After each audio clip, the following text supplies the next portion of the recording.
नमस्कार, मैं यामिनी। स्वागत है आपका हमारे खास प्रोग्राम आपकी बात ग्लिप्स के साथ में। आज हमारे बीच मौजूद है रिमझिम, जिन्होंने एनएच गोयल स्कूल में कक्षा 12वीं बोर्ड सीबीएसई में सुंदर उपलब्धि हासिल की है।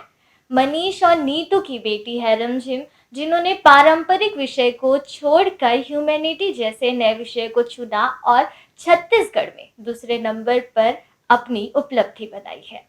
तो चलिए बात करते हैं रिमझिम से। कक्षा 12वीं में आपकी क्या उपलब्धि रही रिमझिम? मुझे 97.25% मिले हैं, जिससे मैं बहुत ज़्यादा खुश हूँ। मेरे टीचर्स, मेरे पेरेंट्स सब बहुत प्राउड थे।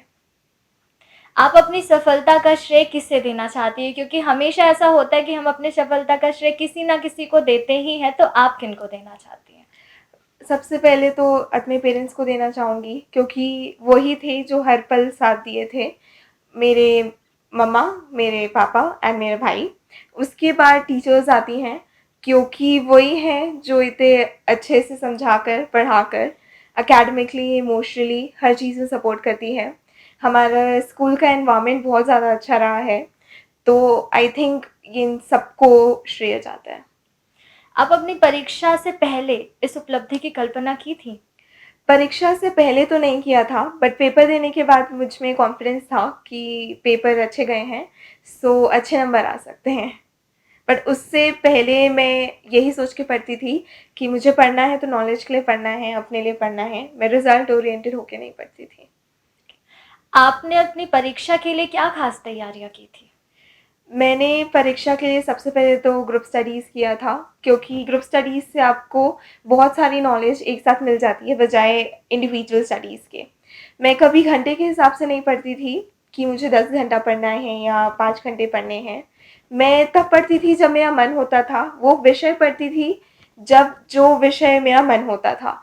तो उससे मेरा जिस जब 100% दे पाती थी मैं, वरना वही 7 घंटे पढ़कर एक पर्टिकुलर टॉपिक कंप्लीट करना और वही 2 घंटे में टॉपिक कंप्लीट कर लेना मुझे बेटर लगता था। तो माइंड फ्रेश होके जब पढ़ो, सो वो बेटर होता है। एग्ज़ाम देते हैं, रिज़ल्ट आता है, उसके बाद हम अपने फ्यूचर के लिए कुछ सोचते हैं। आपने अपने भविष्य के लिए शिक्षा के क्षेत्र में क्या योजना है आपकी? मेरा हमेशा से सपना रहा है साइकोलॉजिस्ट बनने का, तो मैं उसी को परस्यू करना चाहूँगी आगे। मैं बीए ऑनर्स इन साइकोलॉजी करना चाहूँगी। ह्यूमैनिटी एक नई सब्जेक्ट है। आज के डेट में बहुत सारे लोग इसके बारे में नहीं जानते हैं, तो आप कुछ बताइए अपने सब्जेक्ट के बारे में। ह्यूमैनिटीज़ बहुत ज़्यादा इमर्जिंग स्कोप है, स्पेशली इंडिया में, क्योंकि हम बहुत ज़्यादा कन्वेंशनल साइंस और कॉमर्स में ही रहते हैं। बल्कि ह्यूमैनिटीज़ ऐसा सब्जेक्ट है जो एक एवर चेंजिंग डायनामिक वर्ल्ड में हमको कोप करने में बहुत हेल्प करता है। और ह्यूमैनिटीज़ को बहुत ज़्यादा गर्लिश सब्जेक्ट बोला जाता है कि लड़कियां लेती है, पर आई थिंक ऐसा बिल्कुल नहीं है।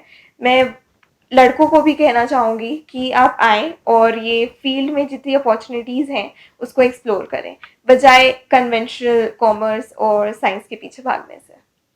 अब जो बोर्ड एग्ज़ाम देने वाले हैं 12th 10th के, तो उन बच्चों को आप अपना एक्सपीरियंस शेयर कीजिए।